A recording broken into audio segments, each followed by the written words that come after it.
खुलुमबाय स्टुडियाव दं आं उदांस्रि मोसाहारि। 1 नं कक्राझार एसटी लोकसभा बियाबाव एनडीए हिसाबै बादायारि जानानै गोबां जौखोन्दोनि बारा भट मोननानै देरहागोन। नंगौ बे बाथ्राखौनो बुंदों कक्राझार लोकसभा बिसायख'थिनि कक्राझार एसटी बियाबनि यूपीपीएल बीजेपी एजीपी जथाय दोलोनि बिजाथि जयन्त बसुमतारी बिथाङा। बावैसो सिगां बिजाथि फोसावखांनायनि उनाव कक्राझारनि दाब दाब जायगाफोराव बेरायदिंनाया जागायबाय बिथां जयन्त बसुमतारीया।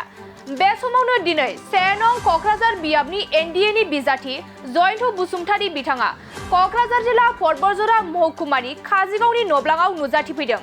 यूपीपीएल बीजेपी एजीपी गासै जथायै गावसोरनि मावफारिफोरखौ लानानै मोनसे मेलनि गेजेरजों सिनायथि लानाय मेल जालाङो। मख'जाथावदि बे मेलनि गेजेरजों 1 नं कक्राझार बियाबनि बिजाथि जयन्त बसुमतारीया फटबरजरायाव नुजाथिना जोंनि खौरांगिरिनि सिगाङाव मा फोरमायखो फै जों बे समाव आबुङै मिथिना लानि। आङो एनडीएनि बिजाथि 1 नं कक्राझार लोकसभा समष्टियाव, बेनिखायनो जोंहा जि एजेन्डा बे एजेन्डाया आलादा जेबो गैया।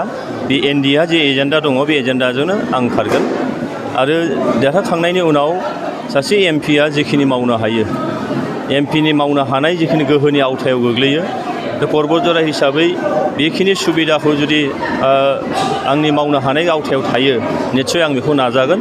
फटबरजरानि रायजो राजाफ्रा माने निराशा जानाङा, जोङो बयबो जाहाथे आसाबादि जानानै थायो, बेखिनि बाथ्राखौ आं दिनै बुंबाय। जे नोंथांमोननि माबायाव गेलेनो होदों बेयो बेसेबांसो सैथो आरो मबाइल दोलोखौ गोबां बिथाङा आरजाथावै राव बाहायगासिनो दं, बेनि बेलायाव मा बुङो? बे बिथांनि बाथ्रासै। जोङो यूपीपीएल हिसाबै रायजो राजानिजों जेब्लाबो खाथियाव दङ, रायजो राजाफ्रा जोंजों दंफायो आरो फैबाय थानाय बिसायख'थियाव जोङो खोथाजों नङा खामानिजों निस्सय रायजो राजाफ्रा दिन्थिगोन आरो बे बिसायख'थियाव एनडीएनि बिजाथि महरै जे कक्राझार लोकसभाया देरहागोन बियो सैथो खोथा। এটা অধিক সূচনা বাজাজ বাইক কিনিবলৈ আগ্ৰহীসকলৰ বাবে ভাল খবৰ। কোকৰাঝাৰ চহৰত অৱস্থিত ডাউহাৰু অটো এজেন্সিয়ে 6 মাৰ্চৰ পৰা 12 মাৰ্চলৈ মেগা লোন আৰু এক্সচেঞ্জ মেলা আগবঢ়াইছে। ডাউহাৰু অটো এজেন্সিৰ গ্ৰাহকসকলে কম ডাউন পেমেণ্ট পৰিশোধ কৰি বাজাজ বাইকৰ সুবিধা ল'ব পাৰে। আপুনি কোকৰাঝাৰ চহৰত ডাউহাৰু অটো এজেন্সি শ্ব'ৰুম লগতে কাৰিগাঁও উৎসৱ বিপণী আৰু দতমা উৎসৱ বিপণী আৰু ভোটগাঁৱৰ উৎসৱ বিপণী শাখা কোঠালৈ যাব পাৰে। বাজাজৰ বাইক উৎসাহীসকলে তেওঁলোকৰ বাইক আৰোহীসকলৰ বাবে এটা বিনামূলীয়া নিশ্চিত উপহাৰ লাভ কৰিছে। 2টা হেলমেট মুক্ত, 5 লিটাৰ পেট্ৰল ফ্ৰী, বাইক গ্ৰাহক বিনামূলীয়া নিশ্চিত উপহাৰ আৰু বিনিময় অফাৰৰ সৈতে।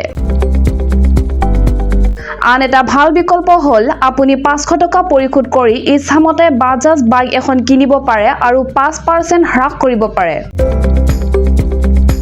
আপুনি 6000399187 অধিক জানিবলৈ 8822018193 নম্বৰত ফোন কৰিব পাৰে।